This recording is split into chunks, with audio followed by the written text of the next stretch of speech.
कितनी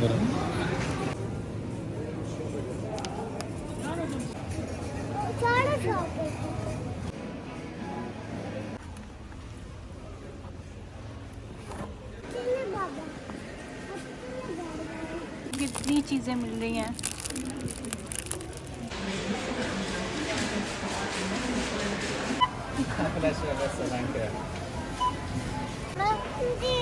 अभी बस जा रहे हैं।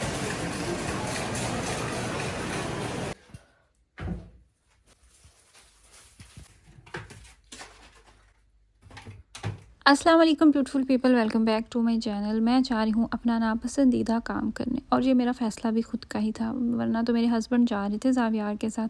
तो मैंने कहा रुकें ज़रा, मुझे भी लेते चले।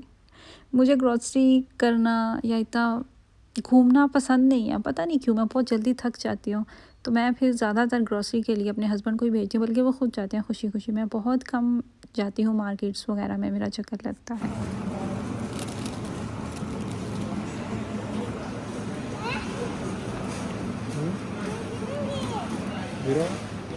लेकिन जैसे ही हम मार्केट में पहुंचे, मैंने तो शुक्र अदा किया कि मैं आ ही गई हूँ। ये आपको बड़ा सा बॉक्स नज़र आ रहा है, ये है आयरन स्टैंड। मेरे पास जो पहले आयरन है ना, यानी कि इस्त्री, वो बहुत पुरानी है। वो तब की है जब हम जर्मनी शिफ्ट हुए थे। आप यूँ कह लें कि आज से 10 साल पहले की है, और वो इतनी दफ़ा गिरी है, उसमें क्रैक भी आया हुआ है, वो टूटी भी है। लेकिन वो कपड़े इतने अच्छे इस्त्री करती है ना, तो वैसे तो मुझे कोई इशू नहीं था। लेकिन ये है कि घर में कोई अगर मेहमान आया हो या मैं वीडियोज़ वगैरह ही बना रही होती हूँ, तो वो फिर अच्छा नहीं लगता। टूटी हुई इस्त्री थोड़ा वो सूट नहीं कर रही थी चीज़ें। तो मैं देख रही थी कि मुझे एक आयरन स्टैंड मिले जिसमें स्टीम भी हो और अच्छी सी मैं लूँ ना कोई इस्त्री।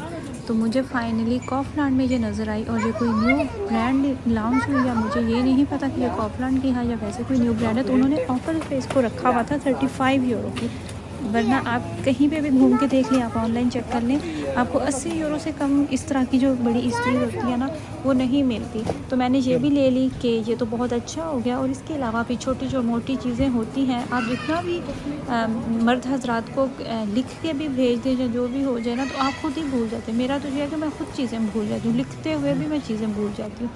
तो फिर जाके देखने का ये एक प्लस पॉइंट होता है। बहुत सारी चीज़ें जो आपको नहीं पता होता वो आपको याद आ जाती है। मेरे घर में जब दावत थी तो मैंने एक केक बनाया था, और वो केक था ये वाला जो अभी आपको नज़र आ रहा है। ये कॉफलैंड मार्केट में पड़े होते हैं, 2 यूरो की पैकिंग में आपको मिलता है।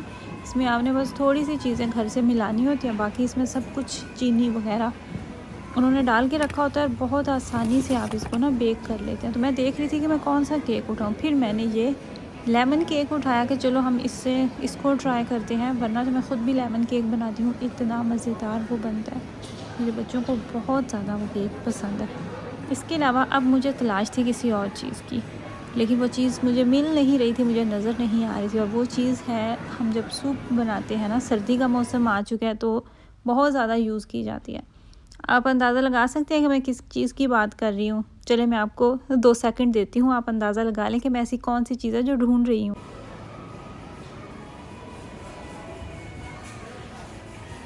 बिल्कुल सही समझे, मुझे चाहिए कॉर्नफ्लोर। जब हम सूप बनाते हैं तो उसको थिक करने के लिए हमें कॉर्नफ्लोर चाहिए होता है, या फिर कुछ केक भी ऐसे होते हैं जिनमें कॉर्नफ्लोर का इस्तेमाल किया जाता है। और जर्मनी में इसको क्या कहते हैं? जर्मनी में इसको कहते हैं स्पाइसे स्टैर्क। 89 सेंट इसकी प्राइस है, यूरो से कम इसकी कीमत है। तो ये मुझे चाहिए था। मैं थोड़ा सा ढूंढने के बाद बिल्कुल अलग इन्होंने ना वो इसकी रॉ बनाई हुई थी, वहाँ पे रखा हुआ था। तो ये मैंने उठाया, क्योंकि मुझे अभी रिसेंटली ही सूप ही मैंने बनाया था, उसको मैंने थिक करना था। तो मैंने देखा मेरे घर से ख़त्म हो चुका था। अब मैं मार्केट्स वगैरह जाती कम हूँ ना, तो इसलिए जब कभी मैं अपने हस्बैंड के साथ जाती हूँ तो वो खुश होते हैं कि मैं उनके साथ जा रही हूँ। और आज मैं सोच रही थी कि ये खुश हैं या परेशान हैं, क्योंकि इतनी चीज़ें मैं उठा। अगर आप किसी की तरफ मेहमान जा रहे हैं और आप में गिफ्ट लेना आपको समझ नहीं आ रही, तो ये अच्छा ऑप्शन है, यहाँ से भी आप ले सकते हैं। और ये देखें कितनी प्यारी पैकिंग में लगाया हुआ है ना, और इसकी प्राइस भी ज़्यादा नहीं है। 10 यूरो में आपको कितनी चीज़ें मिल रही हैं। 3-4 प्रोडक्ट्स हैं, और इसकी बकेट बड़ी प्यारी बनाई हुई है। सेम यही भी है चीज़, ये बात सेट है, ऐसे ही ऊपर है। आप अपने बजट के हिसाब से भी ले सकते हैं। ये बच्चियों के लिए, जो छोटी बेबीज़ होती, बेबी गर्ल, मेरी भांजी तो अभी बहुत छोटी है, उसकी तो अभी ये एज ही नहीं है। हम जब भी ग्रोसरी के लिए जाते हैं तो मेरे हस्बैंड प्रेफर करते हैं काउफलैंड और मैं प्रेफर करती हूँ लिडल, आरडी। ज़्यादा लिडल की तरफ मेरा झुकाव है तो मैं लिडल चली जाती हूँ, लेकिन उन्हें काउफलैंड का होता है। और काउफलैंड का प्लस पॉइंट ये है कि यहाँ पे बहुत ज़्यादा वैरायटी होती है चीज़ों की, और फिर आपको इसमें बहुत सारी ऑफ़र्स भी मिल रही होती हैं। स्पेशली वीकेंड पे आप अगर जो वेरबुंग आती है वो भी अगर आप देखते रहें, आप सर्च करते रहें, या जब मार्केट जाके आप सुकून से देखें ना, तो आपको बहुत सारी चीज़ें बहुत अच्छी डील्स पे मिल जाती हैं। बर्तन इतने सस्ते आए हुए थे, पैन इतने सस्ते, 50% तक ऑफ़ लगा हुआ था, वो मैं रिकॉर्ड नहीं कर सकी आप लोगों के लिए। इसके अलावा बच्चों के सर्दी के लिहाज से शूज़ आए हुए थे जो थोड़े से लंबे होते हैं, कोट शूज़ आप कह लें। उसके अंदर उन्होंने लगाई फ्लीस लगाई होती है जितनी यहाँ पे ठंड होती है। तो इस तरह की बहुत सारी चीज़ें होती हैं। घर का सामान तो आपको मिलता ही मिलता है, लेकिन इसके साथ जो कपड़े और इस तरह की चीज़ें होती हैं ना, वो भी मिल जाती हैं।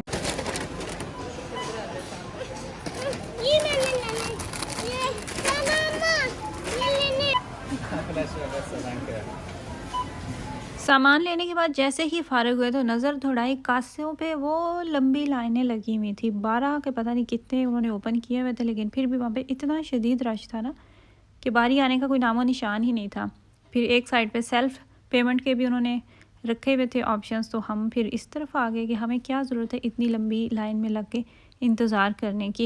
यहाँ पे भी एक उनका होता है अमले में से, जो आपको कोई भी इशू होता है तो साथ साथ वो देख भी रहे होते हैं, चेक भी कर रहे होते हैं कि कोई लोग ठीक से स्कैन कर पा भी रहे हैं या नहीं। ऊपर कैमरास लगे होते हैं, आप एक चीज़ को स्कैन करते हैं, जब तक आप उसको रख ना लें साइड पे, वो आपका आगे आप उसको कर ही नहीं सकते, मतलब मज़ीद चीज़ों को आप स्कैन कर ही नहीं सकते। तो हमारा बिल बना था तकरीबन 101 यूरो मेरे ख़्याल से, कुछ इतना ही बना था। फिर फ़ंड था, बॉटल्स जो खाली वापस दी थी, तो वो कुछ पैसे जो है ना वो डिडक्ट हुए, तो फिर भी कोई 90 के ऊपर ही थे हमारा जो ना वो बिल बना। एक ज़माना था जब आप 100 यूरो की शॉपिंग करते थे तो आपकी ट्रॉली में जगह नहीं बचती थी, इतना सामान आ जाता था। लेकिन अब इतनी महंगाई हो चुकी है ना, सिर्फ पाकिस्तान में नहीं पूरी दुनिया में महंगाई हुई है। तो ये ट्रॉली अभी भरी भरी इसलिए लग रही है क्योंकि इसमें बड़ा सा वो बॉक्स पड़ा हुआ है इस्त्री का, वरना इतना सामान कोई नहीं है जितने इसके पैसे बन गए हैं। अच्छा, ज़ानियार का मूड सख्त ऑफ था और उसकी वजह ये थी कि मुझे जैकेट नहीं पहननी। इसने इतनी मेरे साथ ज़िद लगाई कि मुझे मेरी जैकेट उतार दो, मुझे नहीं पहनना। लेकिन फिर प्यार से बहला फुसला के इसको लेके आए। हम घर पहुंच चुके थे, जैसे ही सामान हमने घर में रखा तो अबराज जो है वो एक्टिव हो चुका था। माशाल्लाह से मैंने अपने बेटों को ऐसे ट्रेन किया हुआ है कि कोई भी काम मैं इनको कहूँ ना तो फ़ौरन से उठ के करते हैं, और ये नहीं सोचते, क्योंकि मैंने इनके ज़हनों में ये चीज़ डाली ही नहीं है ना कि लड़कियां ये काम करेंगी तो हम ये काम नहीं करेंगे। और इस चीज़ का मैं क्रेडिट अपने हस्बैंड को भी दूंगी, क्योंकि वो जब ग्रॉसरी लेके आते हैं तो मैं अगर आसपास नहीं होती तो वो सामान को खुद ही उसकी जगह पे रख देते हैं, और यही चीज़ बच्चों ने सीखी है। मिराज है वो भी रख देता है चीज़ें, और आज वो दोनों नहीं थे तो अबराज जो है ना, इसने जैसे ही सामान ला के रखते गए तो फ़ौरन से उसने जितनी चीज़ें थी उसकी जगह पे लगा दी। ऑफ कोर्स बच्चे उस तरीके से तो नहीं ना चीज़ें ऑर्गेनाइज़ कर सकते जैसे घर की खातून खाना कर सकते, लेकिन मैंने उसको बिल्कुल नहीं टोका। मैंने इंतज़ार किया कि वो चीज़ें रख रहा है तो रखता जाए, और ऐसे ही हुआ। माशाल्लाह से उसने सारा सामान जो है ना वो साइड पे लगा दिया था। तो बच्चों को छोटी उम्र से ही इस तरह की अगर हम आदत डालें ना तो ही वो बड़ी उम्र तक भी साथ चलती हैं। कहते हैं ना कि आदतें नस्लों का पता देती हैं और आदतें कब्र की दीवारों तक जाती हैं। आई होप कि आपको वीडियो अच्छी लगी।